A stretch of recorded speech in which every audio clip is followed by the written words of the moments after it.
Disclaimer: We strongly support Article 19 of Indian Constitution about freedom of speech and expression. We respect all religions. Our intention is not to hurt anyone's religious or social sentiments. This video, including examples, images, and references, are provided for entertainment and educational purposes only, and channel does not promote or encourage any illegal activities. Our aim is only to awaken the society. Hello guys, आज की video फिर से बहुत ही ज्यादा धमाकेदार होने वाली है। जय हिंद, आदाब, सलाम, प्रणाम, नमस्ते, सत श्री अकाल। आप सभी का स्वागत है once again. Hello everyone, this is your favorite Furqan।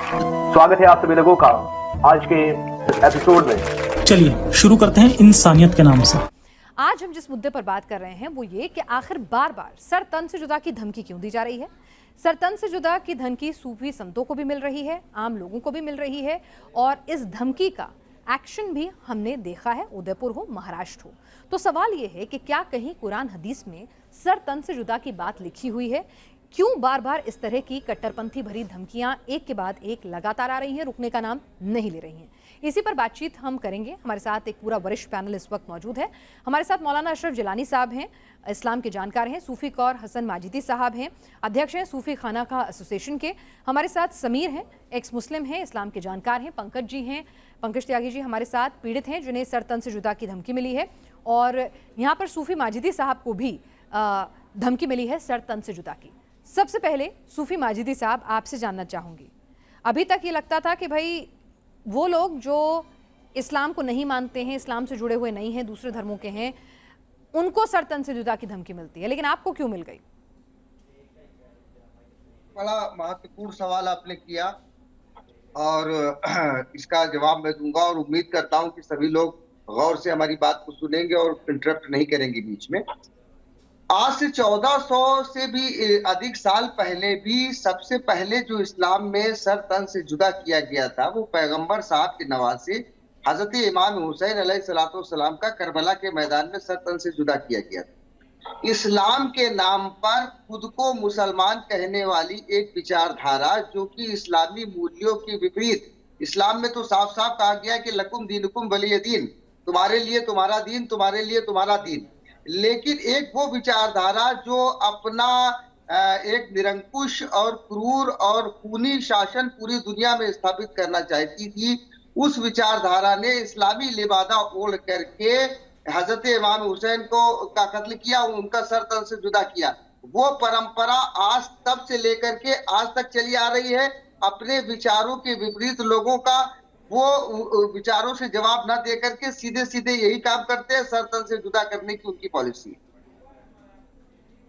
जी।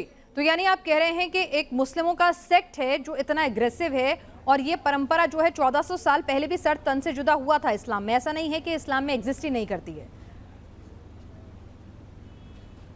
जी बिल्कुल, इसकी शुरुआत सबसे पहला जो सर तन से जुदा हुआ था वो करबला के मैदान में पैगंबर साहब के बेटे हजरत इमाम हुसैन का सर जुदा उनका गुनाह क्या था? गुनाह क्या था उनका?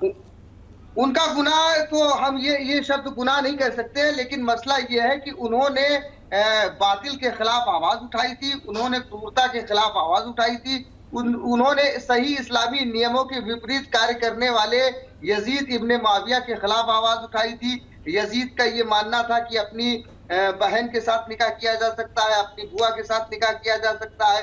वो शराब को जायज करार देता था, नमाज की फर्जियत से इनकार करता था। जी माजिदी साहब, आपको क्यों सर से तन से जुदा की धमकी मिली? आप तो सूफी हैं, सूफी संत तो अमन की बात करते हैं और आप खुद इस्लाम को मानते हैं, तो आपको क्यों धमकी मिली? मैं वजह जान सकती हूँ क्या? जी बिल्कुल, बल्कि हमको जो धमकियां मिली इसके कारण पे जो अगर आप देखेंगे तो सबसे ज्यादा खबरें अगर किसी ने चलाई है तो आपके चैनल ने ही चलाई है, प्रमुखता के साथ हमारी बातों को उठाया है। और हमको जो धमकियां मिली, सर काटने की धमकियां मिली, उसके बारे में आपके चैनल ने बड़ी प्रमुखता से चलाया।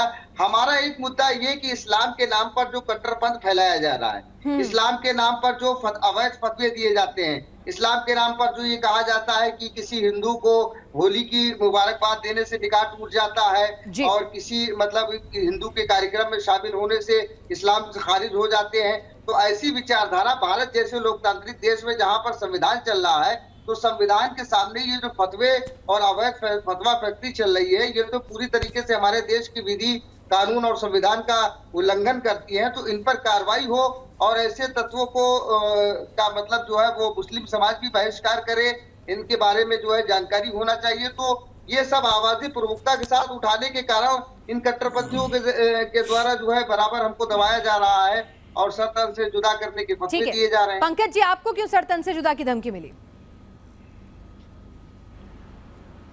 जी, सबसे पहले तो मैं आपका बहुत बहुत शुक्रिया अदा करूँगा कि आपका चैनल हमेशा इस बात को उठा रहा है और मैं श्री महेंद्र मार्तंड पशुपति हूँ इस समय। अच्छा जी, वैसे मेरा नाम पंकज त्यागी है। देखिए मैं हमेशा हिंदुत्व की बात करता हूँ।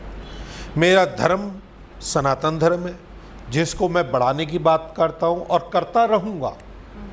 मैं अभी और आपके माध्यम से उन लोगों को जो अपने को जिहादी कहते हैं, वो गीदड़, अगर हिम्मत है तो मेरे सामने आए, ठीक है।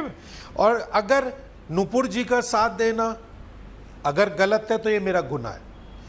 भाई स्वर्गीय कन्हैया लाल के बारे में पक्ष रखना मेरा अगर गुनाह है तो ये गुनाह मुझे मंजूर है, लेकिन हम भी अब बर्दाश्त नहीं करेंगे। बर्दाश्त बहुत हो चुका। हिंदू या सनातन धर्म अब बर्दाश्त नहीं करेगा। ठीक है, हम कल इस तरह को कोई प्यार की बात करेगा सर, कि सुनिए, हम सर मैं सिर्फ यहाँ पे किसी तरह की एग्रेसिव बात नहीं चाहती हूँ। मैं सिर्फ आपको एक पीड़ित के तौर पर मैंने यहाँ पे इनवाइट किया है कि आपको धमकियां क्यों मिली, क्योंकि आपने कन्हैया लाल और नुपुर का साथ दिया था, उनके लिए आवाज उठाई थी। मैं सही समझी हूँ? हाँ ठीक जी। है। और मैं हमेशा रोहिंग्या मुसलमान और बांग्लादेशी मुसलमानों के खिलाफ हूँ। मैं साफ बता रहा हूँ आपको। ठीक है, तो इसीलिए आपको सरतन मेरे देश का मुस्लिम मेरा है। ठीक है। मौलाना अशरफ जिलानी साहब, भाई ये सर तन से जुदा इस्लाम में कहाँ लिखा है जी, और किन किन बातों पे हो सकता है सर तन से जुदा, और कौन कर सकता है सर तन से जुदा? देखिए मैडम, मना है उठा के सर तन से जुदा कर दे। पहले ये बताता चलूं,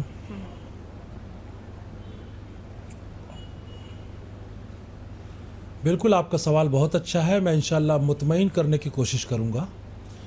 मैं सबसे पहले ये बताना चाहता हूं कि हदीस शरीफ में एक हदीस ये है, मन सब्ब नबियन फ़क़्तुलूहु, जिसने नबी करीम सल्लल्लाहु अलैहि वसल्लम को गाली दी उसका कत्ल कर दो।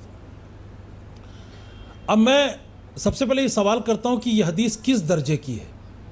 हदीस का दर्जा देखा जाएगा। क्या यह हदीस मुतवातिर है? क्या यह हदीस मुत्तफ़क़ अलैह है? क्या यह हदीस कुदसिया है जिस पर अमल किया जाए? यह हदीस में तो है, लेकिन यह हदीस इस लायक नहीं है कि इस पर अमल किया जाए। दूसरी बात, ये तमाम के तमाम इस्लाम के तमाम जो कानून हैं वो कुरान और हदीस के नज़रिए से बने हैं। मैडम, हर चीज़ कुरान और हदीस से कोट की गई है, और हमारे जो क्या नाम है, हम जिनकी इक्तिदा करते हैं उनका नाम इमाम आज़म अबू हनीफ़ा है। इमाम आज़म अबू हनीफ़ा ने तमाम कानून की किताबें कुरान और हदीस से कोट की है और उन्होंने कानून बनाया है। ये मन सब्ब नबियन फ़क़्तुलूहु ये आवाम के लिए नहीं है, बल्कि ये हुकूमत के लिए है, ये अदलिया के लिए है कि अदलिया इस बुनियाद पर इंसाफ करे कि अगर नबी करीम सल्लल्लाहु अलैहि वसल्लम को कोई गाली देता है तो उसको कत्ल करने का हुक्म लगाए। आवाम के लिए नहीं है कि आवाम रोड पर निकलकर और तेज़ तर्रारी के साथ वो नारा लगाए कि सर तन से जुदा, सर तन से जुदा। ये आवाम का कोई हक नहीं है। हाँ, अगर किसी का पर्सनल व्यू है तो उसको पर्सनल रहने दिया जाए, ना कि उसको इस्लाम से जोड़ा जाए। यार, यति नरसिंहानंद ने कल एक बयान जारी किया बम और बारूद वाला, तो मुसलमानों ने वो हिंदुओं का बयान नहीं समझा, वो यति नरसिंहानंद का बयान है। हो सकता है उन्होंने नशे की हालत में बयान दे दिया हो। किसी का पर्सनल बयान वो इस्लामिक बयान नहीं होता, या किसी का पर्सनल बयान वो हिंदुओं का बयान नहीं होता। कहीं नहीं लिखा है कि अगर आपसे कोई गुस्ताखी हो जाए तो सर तन से जुदा कर सकते हैं। आप कह रहे हैं कि कुरान हदीसों में ऐसे कहीं नहीं लिखा है, और जिस हदीस में लिखा भी है उस हदीस को किस दर्जे की आप मान रहे हैं ये देखिए। यानी एक बड़ा तबका ऐसा है जिलानी। हाँ, बस मैं यही बोल रहा हूँ, वो हदीस इस दर्जे की नहीं है जिस पर अमल किया जा सके। तो फिर उस हदीस को हटा क्यों नहीं देते, उसको ज़ईफ क्यों नहीं कर देते? किया जा सके तो उसको ज़ईफ क्यों नहीं कर देते? लेकिन वो अदलिया के लिए और हुकूमत के लिए। मैं वही तो कह रही हूँ ना सर, तो उसको ज़ईफ क्यों नहीं कर देते? अच्छा, अगर एक हदीस में गलत चीज तो आप मुहद्दिस बन जाइए। नहीं, मैं पूछ रही हूँ आपसे। सर देखिए, मैं आपसे पूछ रही हूँ सर, आप समझिए। मैं ये कह रही हूँ कि अगर एक चीज़ है जिसको लेके लोग मुसलमानों को बरगला रहे हैं, उनको गलत शिक्षा दे रहे हैं, उनको कट्टरपंथ या सरतन से जुदा का पाठ पढ़ा रहे हैं कुछ लोग, पांचों उंगलियां बराबर नहीं होती, तो कोई लोग गलत फायदा भी उठा रहे होंगे। तो जो लोग ऐसा कर रहे हैं उनको रोकने के लिए इस तरह की हदीसों को खत्म करने का या उनको कंडम करने का कोई तरीका नहीं है?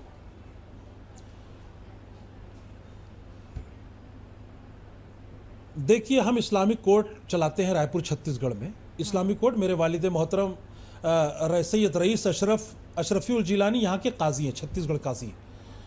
हम अपने चैनल के माध्यम से या हम अपने इस्लामिक कोर्ट के माध्यम से हमने 12 इस तमाम बातों का विरोध किया है और खुल के विरोध किया है कि आवाम अहले सुन्नत या आवाम मुस्लिम इस तरह की कोई भी बातें ना करें, क्योंकि ये हदीस आवाम के लिए नहीं है बल्कि हुकूमत और अदलिया के लिए। अदालत में ये बात जाए और काजी उसकी बुनियाद पर फैसला करे, यानी अदालत का जज, वो अदालत के जज को एक गुहार है, वो आवाम के लिए नहीं है।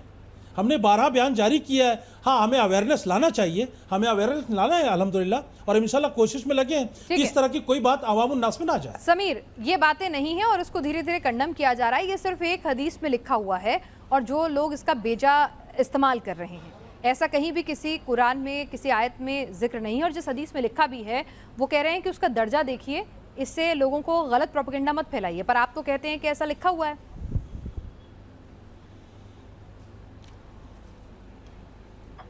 कैसे पड़ गया है ये? समीर से शायद आवाज़ नहीं पहुंच पा रही है, मैं समीर के पास दोबारा आऊंगी। जिलानी साहब, लेकिन एक बात बताइए कि जब मस्जिदों के बाहर बड़े बड़े समीर से पूछिए, मैडम समीर से ये पूछिए कि समीर ने कल भी वो डिबेट में ये बात की, समीर ने कल भी डिबेट में बात की, मन बद्दल दीन फक्तुलू या मनसब नबियन फक्तुलू। मैंने मैडम हदीस कोट करना ईमानदारी नहीं है या दयानतदारी या जहनियत नहीं है। हदीस किस दर्जे की, उस हदीस पर अमल किया जा सकता है कि नहीं, ये इस बात पर जोर दिया जाए। मैं इस पर मुकम्मल गुफ्तगू कर सकता हूं आपसे कि ये हदीस अमल के लायक नहीं है। मैं वही कह रही हूँ, अगर कोई हदीस अमल के लायक नहीं है तो उसको ज़ईफ क्यों नहीं डिक्लेयर कर दिया जाता? जी, कुछ ऐसी हदीसें भी हैं ना जिनको नहीं माना जाता है, जिनको काउंट नहीं किया जाता है। जहां तक मेरी समझ में ज़ईफ बात है मैडम, जब वो मुत्तफक अलैह नहीं है, जब वो हदीस मुत्तफक अलैह नहीं है, जब वो मुतवातिर नहीं है या हदीस कुदसी नहीं है, तो जाहिर सी बात है उसके नीचे के दर्जे की होगी, और जब नीचे के दर्जे की होगी तो जाहिर सी बात है उस पर अमल नहीं किया जा सकता। जिस तरह से कुरान में नासिक और मनसूख दोनों आयतें हैं, जो मनसूख आयतें हैं उस पर अमल नहीं किया जा सकता कि हमें उर्दू और जो आयतें हैं उन पर अमल किया जाए। हमें समझ नहीं आ रहा। ठीक है समीर जी, मेरी आवाज आ रही है अब तक? जी आ रही है। आपने जिलानी साहब को सुना, उर्दू नहीं आती तो आप चैनल से चले जाए, क्या दिक्कत है? ठीक है, एक सेकंड जिलानी साहब, कोई बात नहीं, उन्होंने अपनी राय रखी है, चैनल पर सबको बैठने का हक है। जैसे मैंने आपको बहुत ही पूरे सम्मान के साथ बैठाया है, तो पूरे सम्मान के साथ मेरे बाकी पैनलिस्ट भी बैठे हैं, ठीक है ना? बहुत अच्छी बात। अगर आपको कोई भाषा नहीं आती तो उठ के जाने के लिए आपको भी नहीं कहा जाएगा ना, तो आप उसको संयम रखिए। वो पूरे जज्बात में, मैं भी आज पूरे जज्बात में हूँ मैडम। समीर जरा बताइए, मुझे समझाइए कि यहाँ पर जिलानी जी कह रहे हैं, जज्बात में तो हम भी पूरे जज्बात ठीक है, जिलानी जी यहाँ पर कह रहे हैं कि भाई जो हदीस में सरतन से जुदा का जिक्र है उसमें एक प्रोसेस है और वो हुकूमत के लिए है, वो आवाम के लिए नहीं है, और गलत इंटरप्रिटेशन होता है। इस्लाम में कहीं ऐसा नहीं लिखा गया। असल में बिल्कुल ये सही बात है, इसका इनकार नहीं करता कि वो जो हदीस है वो एक ज़ईफ़ हदीस है, ये बात सभी जानते हैं। लेकिन सवाल ये नहीं है कि वो हदीस क्या है, सवाल ये है कि लोग जो है उसी हदीस को अमल में ला करके लोगों को कत्ल भी करते हैं, लोगों की जान भी लेते हैं, और ये तमाम मुसलमान ही करते हैं जो हदीस और कुरान पर यकीन रखते हैं। जहाँ तक बात हदीसों की है, तो हदीसों के मामले में तो अब हमारे उलमा इकराम जो है दर्जे बताने लगे हैं कि ये सही है, ये हसन है, ये ज़ईफ़ है, ये मजरूह है, ये मौजू है। तो लेकिन कुरान की आयतों में किस तरीके से आप लोग दर्जे बनाएंगे? लगता है मौलाना साहब ने कुरान की आयतें या तो पढ़ी नहीं है या जहन में नहीं है। मैं इनकी याद ताज़ा कर देता हूँ। कुरान की एक आयत है जो युहारिबून करने वालों के, हर्ब करने वालों के मुतालिक बयान की गई है। इसके अंदर एक लफ्ज़ आता है युहारिबून। पहले मैं आयत पढ़ता हूँ। ये आयत है, मन अज़ला ज़ालिका कतबना अला बनी इसराईल इन्नहु मन क़तल नफ्सिन बिगैरि नफ्सिन औ फसादिन फिल अर्ज़। ये वाली आयत है 32, और इसको बड़ा कोट करते हैं कि ये इंसानियत के जो है इंसानियत की बात करती है, लोगों को कत्ल क़िताल के बारे में बात करती है। लेकिन उसी के बाद की जो 33 नंबर की आयत है इसकी सूरह अत-तौबा की, वो हमारे जो है हुजूर नहीं पढ़ते ना बयान करते हैं। ये कहती है इन्नमा जज़ाउल लज़ीना युहारिबूनल्लाहु व रसूलहु व यसअउना फिल अर्ज़ि फसादन अन युक़तलू औ युसल्लबू समीर जो तुमने आयत पेश की है उसका तर्जुमा बताओ। मिन खल्फिन। सुन लीजिए, मैं आयत पढ़ रहा हूँ, बीच में नहीं बोलिएगा। जब मैं बात कर रहा हूँ मैं आपके बीच में नहीं बोला। मिन अर्ज़ि ज़ालिका लहुम नहीं, जिज़्युन आयत सही फ़िद नहीं पढ़ दुनिया पा रहे हैं। सही व लहुम तलफ़्फ़ुज़ फ़िल के साथ आखिरति पढ़िए। अज़ाबुन सही अज़ीम। तलफ़्फ़ुज़ के सूरह साथ अत-तौबा पढ़िए। की कुरान आया की नंबर आयत को 33 तोड़-फोड़ है, के नहीं तो पढ़ा ये जा सकता। बयान करती है कि जो अल्लाह और उसके रसूल के नाज़ खिलाफ जी, इनसे कह दीजिए हर्ब कृपया करेगा, हिंदी में बात कर ले। युहारिबुन का लफ्ज आया है। हर्ब के अंदर हर तरह का वो अमल आता है जो अल्लाह और उसके रसूल के खिलाफ हो, जैसे कि उनके खिलाफ जंग करना, उनके खिलाफ साजिश करना, उनकी शान में गुस्ताखी करना, या उनके खिलाफ जंग करने वालों का साथ देना, उनके खिलाफ जंग की साजिश करना और साजिश करने वालों के साथ अपना जो है योगदान देना, अपना हाथ उसके अंदर बटाना, या इसके अलावा इस्लाम को छोड़ देना, एपोस्टेसी अख्तियार कर लेना, इस्लाम से फिर जाना, ये सारे के सारे अमल युहारिबून हर्ब के अंदर आते हैं। तो जो इनमें से कोई भी काम करेगा उसकी सजा यह है कि उसको कत्ल किया जाए, उसको सूली चढ़ा दिया जाए, यहाँ तक कि उसके हाथ और उसके पाँव मुख्तलिफ सिमतों में यानी कि अलग अलग दिशाओं में काट दिए जाएं, और अलग अलग दिशाओं में हाथ काट दिए जाएं, और ये सजा है उसकी दुनिया में, और मरने के बाद उसके लिए बहुत बड़ा अजाब है। ये कुरान है। आप हदीसों के अंदर दर्जे बता सकते हैं, आप कुरान के अंदर क्या दर्जे बताएंगे? ठीक है, मुझे जिलानी ये साहब 9 जवाब की दें। 33 समझाएं।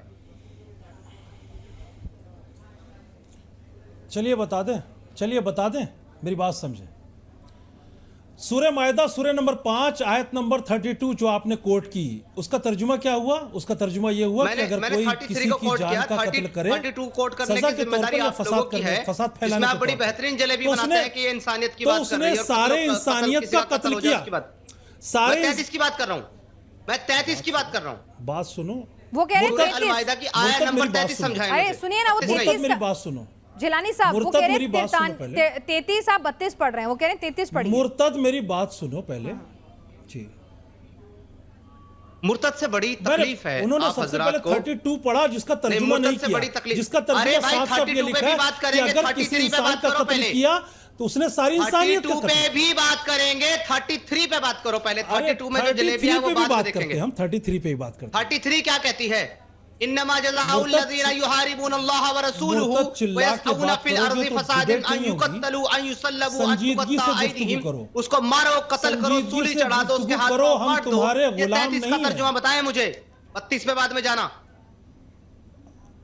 33 क्या बिल्कुल कहती है? सही है, बिल्कुल सही है, बिल्कुल सही लिखा है, लेकिन ये किसके लिए है ये भी बताओ। ये किसके हर्ब लिए करने लिखा गया? वालों के लिए।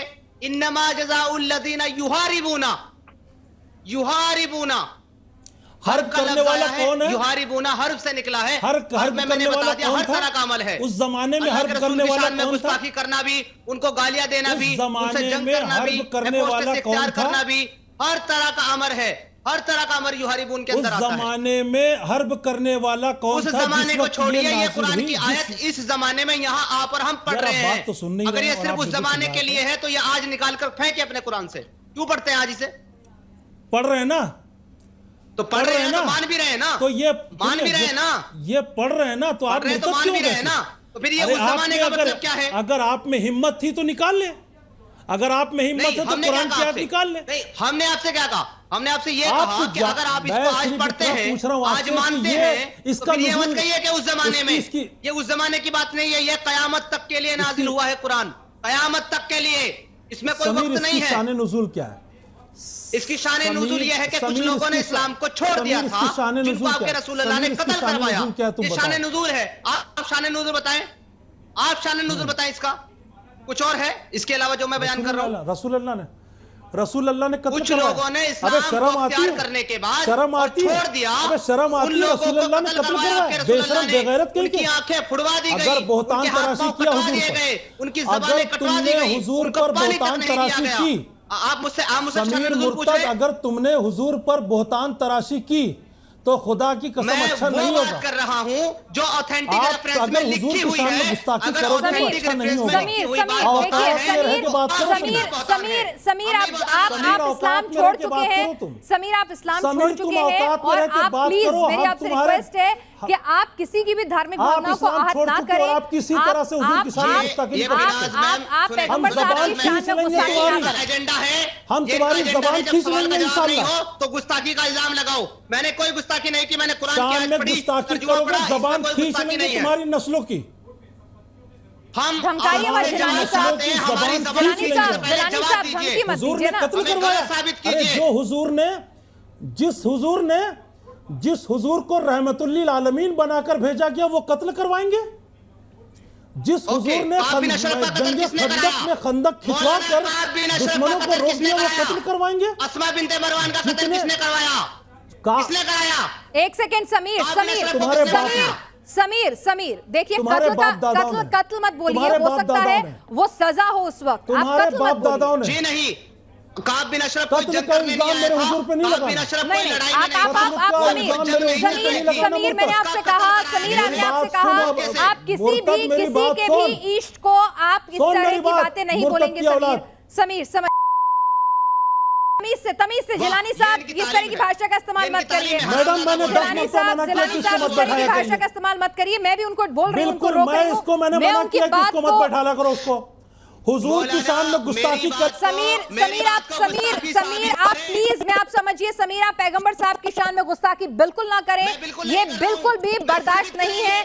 आप इस्लाम छोड़ चुके हैं, आप अपने तरीके से इस्लाम को पढ़ते हैं, लेकिन इस्लाम को मानने वाले करोड़ों लोग हैं और मोहब्बत करने वाले पैगंबर साहब से करोड़ों अरबों लोग हैं। तो प्लीज समीर, आपने जिसको छोड़ दिया कम से कम उसका सम्मान करना सीखिए। आप अपनी जबान जो है, बात कह रहा हूं, मेरी बात मुझे रखने का मौका दिया जाए। बिल्कुल सर, आप मैंने जिलानी साहब एक मिनट रुकिए, आपकी भाषा पे कंट्रोल रखिए। समीर आप प्लीज, मैंने कहा ना आप तर्क की बात कीजिए, आप किसी भी ऐसे शब्द का इस्तेमाल नहीं करेंगे जिससे पैगंबर साहब की शान में गुस्ताखी होगी। हुजूर आपको डिबेट से हटाना पड़ेगा।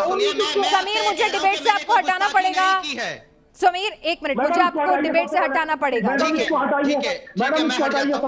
समीर एक सेकंड रुकिए। माजिदी साहब समीर क्या कह रहे हैं और जिलानी साहब कह रहे हैं आप थर्ड पार्टी हैं, क्या है कहानी, जरा समझाइए। देखिए ऐसा है ना कि जो बातें आ रही हैं, जो बातें लेकर के आ रहे हैं कि कुरान की एक आयत को उन्होंने कोट किया, ठीक है ना। देखिए हर धर्म का अपना एक नियम होता है, हर धर्म का धर्मशास्त्र होता है, उसके अनुसार निर्णय किए जाते हैं, ज्यूडिशरी बनाई जाती है। लेकिन उसी आयत के समानांतर दूसरी आयत जैसा कि अशरफ साहब ने पढ़ी, सूर्य माइदा की आयत थी कि जिसने किसी एक बेगुनाह को कत्ल किया उसने पूरी इंसानियत को कत्ल किया। यहाँ किसी दंड शास्त्र को व्यक्तिगत प्रतिशोध के रूप में नहीं जोड़ा जा सकता है। दूसरी बात है, जो सबसे इंपॉर्टेंट बात है कि चाहे वो मनसब्बा नबियन फक्तुलहू हो या वो 33 नंबर आयत हो, ये चीजें भारत में लागू ही नहीं होती, चाहे वो कुरान में लिखी हो चाहे किसी में लिखी हो। जब भारत में भारत का संविधान है, भारत का कानून है, जब वो चीज यहाँ पर लागू नहीं होती तो उस पर बिला वजह उल्टी सीधी टिप्पणियां करके एक माहौल क्रिएट करके सनसनी पैदा करके बिला वजह जो है वो माहौल को खराब करने की इजाजत किसी को नहीं दी जा सकती। इन सब चीजों का चाहे मनसब्बा नबियन फक्तुलू हो या वो जो हरफ वाली बात उन्होंने की गई हो, वो सब चीजें जब भारत के संविधान और कानून के सामने भारत में लागू हो ही नहीं रही हैं, तो उस पर इस तरीके की चर्चा करने से और ना करने से क्या फायदा, क्या नुकसान। माजिदी साहब बिल्कुल आप सही कह रहे हैं कि जो चीजें भारत में लागू नहीं है हो सकता है दुनिया के दूसरे देशों में लागू नहीं है। हम इस्लाम की नजर से समझना चाहते हैं, क्या ऐसा इस्लाम में लिखा हुआ है कि अगर कोई ऐसा करे, अगर कोई इस तरह की गुस्ताखी करे तो और माफ़ी भी मांग ले, अगर उसे अपनी गलती का एहसास हो जाए तो माफ़ी नहीं है बल्कि उसको सर तन से जुदा कर दो, उसे मार डालो, उसका कत्ल कर दो अगर कोई इस्लाम छोड़ दे। क्या ऐसा कहीं लिखा हुआ है या फिर उसकी गलत इंटरप्रिटेशन पढ़ाई जा रही है और ये इस्लाम के खिलाफ प्रचार किया जा रहा है, दुष्प्रचार? एक साफ हदीस मिलती है कि जिसमें एक शख्स ने अल्लाह के रसूल सल्लल्लाहु अलैहि वसल्लम की शान में गुस्ताखी की, उस पर ज्यूडिशरी ने नियम लागू किया गया उसको सजा देने का। लेकिन वो शख्स आया नबी करीम सल्लल्लाहु अलैहि वसल्लम के पास और कहा कि या रसूलुल्लाह सल्लल्लाहु अलैहि वसल्लम, हम अपने जो अमल है उससे शर्मिंदा है, क्या हमें माफी मिल सकती है? आपने उसको अपने दामन में जगह दी, उसको गले से लगाया। ऐसा कहीं कुछ नहीं। किसी से अगर कोई गलती हो रही है और वो रुजू हो गया है, पलट आ गया है, सबसे पहली मिसाल तो मिलती है करबला के मैदान में कि मुहर्रम की 10 तारीख को हुर नाम का एक शख्स जो यजीद के लश्कर में था और इमाम हुसैन को शहीद करने के लिए आया था, उनका कत्ल करने के लिए आया था, जंग के आखिरी लम्हात में मुहर्रम की 10 तारीख को वो इमाम हुसैन के पास आया और कहा कि ऐ इमाम हुसैन, क्या हम अपनी गलती पे शर्मिंदा हैं, हम अपनी गलती से रुजू कर रहे हैं, क्या हमको माफी मिल सकती है? तो आपने कहा हाँ हाँ क्यों नहीं। तुमने जो अमल किया, जो तुमने गलत काम किया, तुम उससे शर्मिंदा हो और तुम उससे माफी मांगना चाहते हो तो उसको माफी मिल सकती। जो शख्स कत्ल करने के इरादे से आया पैगंबर, जबकि ये मामला है कि जिसने पैगंबर के बेटे को कत्ल किया उसने खुद पैगंबर को भी कत्ल किया। तो ये इन सब चीजों से साबित होता है कि इस्लाम सिला रहमी की बात करता है, इस्लाम रहम दिली की बात करता है। अब अपनी तरफ से कोई चीज कोई जोड़ दे, सनसनी पैदा करे, ये उसकी अपनी। ठीक है जिलानी साहब, यहाँ पर सूफी साहब ने बताया बहुत अच्छे से, बाकायदा हदीस का हवाला देकर बताया कि खुद पैगंबर साहब ने भी माफ़ी दी है अपने शान में गुस्ताखी करने वाले को। जब उसने अपनी गलती पर क्षमा मांगी, उसने माफ़ी मांगी, उसने कहा मुझसे गुनाह हो गया है, तो फिर नूपुर शर्मा या कोई दूसरे लोग जो ऐसा गुनाह करते हैं तो उनको माफ़ी क्यों नहीं दी जाती? क्यों उदयपुर में सर तन से जुदा हो जाता है? क्यों महाराष्ट्र में सर तन से जुदा हो जाता है? क्यों गुजरात में नहीं मैं कह रही हूँ कि ठीक है शर्मा एक तो नहीं, उन्होंने गलती की, इसमें कोई उनके बयान से आज भी हम कहते हैं शर्मिंदा हैं। वो बयान गलत था, वो बयान बिल्कुल भी बर्दाश्त नहीं था। मैंने समीर को भी शो से बाहर इसलिए कर दिया क्योंकि जो वो कह रहे थे वो बर्दाश्त नहीं है। वो धर्म छोड़ चुके हैं और सबका हक है, आप माने ना माने, लेकिन सम्मान सबको देना है, बिल्कुल ठीक है। लेकिन अगर किसी ने माफ़ी मांग ली है तो फिर उसे माफ़ क्यों नहीं किया जा रहा है? क्यों जुमे की नमाज के बाद सर तन से जुदा के नारे लगाए जा रहे हैं? मैं आपके इस फैसले का मैडम, समीर मुर्तद को आपने निकाला, मैं इस फैसले का खैर मकदम करता हूं।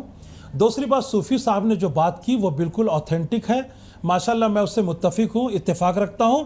तीसरी बात जो आपने नुपुर शर्मा के बारे में कही, मैडम नुपुर शर्मा ने ज़रूरत से ज़्यादा गुस्ताखी की और ऐसे ऐसे बहुतान तराशी की उस रहमतुल्लिल आलमीन पर जिसके सदक़े में दुनिया और कायनात का निज़ाम चल रहा है, जिसने नाराज़गी का इज़हार सिर्फ मुंह फेर के किया हो, जिसने कभी तलवार नहीं उठाई हो, मैडम उसके लिए इस तरह की बातें और अय्याशी से बातें, जुड़ी हुई बातें उनकी ज़ात से मिलाना मैडम किसी मुसलमान को बर्दाश्त नहीं होगा। मैडम हो सकता है कि किसी मुसलमान ने जज्बात में आकर किसी का सर जुदा कर दिया हो, लेकिन ये सर का जुदा करना ये इस्लाम के कानून में नहीं है मैडम, ना कुरान के कानून में है, ना हदीस के कानून में है। अल्लाह के रसूल सल्लल्लाहु अलैहि वसल्लम हदीस शरीफ में साफ साफ फरमाते हैं कि जो तुमसे रहम की गुहार लगाए उस पर रहम करो, लेकिन जो तुमसे माफी मांगे उसको माफ करो। सलमान रुश्दी ये हुकूकुल इबाद है मैडम, ये हुकूकुल इबाद है। बिल्कुल आप ठीक है, आपने मुझे अच्छा है आपने बताया कि कुरान हदीसों में कहीं नहीं लिखा है, वहां तो माफी दी जाती है। सलमान रुश्दी को भी कहा है कि हमारे समाज में जैसे मोहम्मद, हो सकता है कि मैडम हो सकता है कि हमारी जमात में जैसे मोहम्मद की सोच वाले कुछ लोग हों, या लादेन की सोच वाले कुछ हों, या जैसे या तहरीके लब्बैक की सोच वाले कुछ लोग हों जो इस तरह की हरकत करके इस्लाम और मुसलमानों को बदनाम करने की साजिश रच रहे हो। तो जिलानी इस्लाम सलामती का मजहब है, जिलानी साहब, तो ये फर्ज नहीं बनता है अमन कि पसंदी का मजहब है। इस्लाम में सर काटना मारना हरगिज नहीं है। बिल्कुल जिलानी साहब, आपकी बात सराखों पर, आपकी और सूफी साहब की, क्योंकि आप लोग इस्लाम को ज्यादा जानते हैं, हम नहीं जानते हैं, तो जो आप कह रहे हैं हम उसको मानेंगे, उसका सम्मान करेंगे। लेकिन मुझे एक बात बताइए, अगर बार बार इस तरह के कृत्य हो रहे हैं, बार बार इस तरह की घटनाएं हो रही हैं, और अगर बड़ी बड़ी मस्जिदों के बाहर इस तरह के नारे लग रहे हैं सर तन से जुदा वाले, तो कहीं ना कहीं ये उकसावे भरी कार्रवाई को आप एंडोर्स कर रहे हैं, आप उसको एक्नॉलेज कर रहे हैं कि हाँ भाई करिए, कोई दिक्कत नहीं है। आप खुद ही इस्लाम की गलत छवि पेश कर रहे हैं, कहीं ना कहीं खुद उसको जब आप रोकेंगे तब जाके सही छवि आएगी। कहीं ना कहीं गलती तो हो रही है ना सर?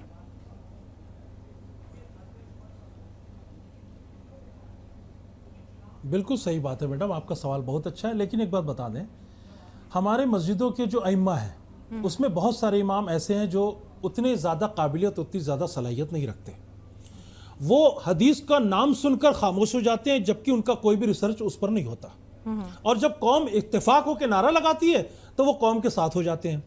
इस पर हमको बेहतरीन उलमाए रब्बानीन की ज़रूरत है, चोटी के उलमा की ज़रूरत है, जो बहुत चोटी के पायदार और बासलाहियत आलिम हो, उनका एक मजलिस शूरा हो, उनकी एक मजलिस बने, और उसकी मजलिस बनने के बाद उस पर एक बेहतरीन कॉन्फ्रेंस हो, और उस कॉन्फ्रेंस में बेहतरीन ऐलान हो कि याद रखो मन सब नबीयन फ़क्तुलू हो, ये आवाम के लिए नारा नहीं है, बल्कि ये अदलिया के लिए, अदालत के लिए है और हुकूमत के नुमाइंदों के लिए। ये इस चीज़ की ज़रूरत है। लेकिन किसी मस्जिद के बाहर अगर नारा लग रहा है तो याद रखिए मैडम, कोई टोपी लगा के लगा रहा है, कोई दाढ़ी रख के लगा रहा है, तो ये ज़रूरी नहीं है अगर ये मुसलमान का नारा है। मैंने आपको बताया था ना इसके पहले कि यति नरसिंहा नंद ने इस तरह के जो भी बयान दिए इससे पहले, डासना के पुजारी ने, और उनसे सीधे बयान दिए, लेकिन आज तक किसी मुसलमान ने उसको किसी हिंदू का नारा नहीं समझा। हमने तो बिल्कुल यही समझा कि वो किसी पागल का नारा है, हो सकता है उनका पागलपन हो, उससे हमारा कोई ताल्लुक नहीं। उदयपुर में नूपुर के बयान पर सर इसी तरह से मैं आप लोग से महाराष्ट्र में हुआ, गुजरात में हुआ, सर वो भी मामले देखते होंगे। तो बिल्कुल आपने सही कहा, पांचों उंगलियां बराबर नहीं होती हैं, लेकिन जो इर्द गिर्द हो रहा है उस पर भी कार्रवाई करने की सख्त जरूरत है। अगर सूफी साहब जैसे संत को जो अमन शांति की बात करते हैं, जो खुद इस्लाम का संदेश दुनिया में फैला रहे हैं, अगर उन्हें सर तन से जुदा की धमकी मिल सकती है, तो कहीं ना कहीं खुद को भी सोचना होगा कि कहाँ क्या गलत हो रहा है।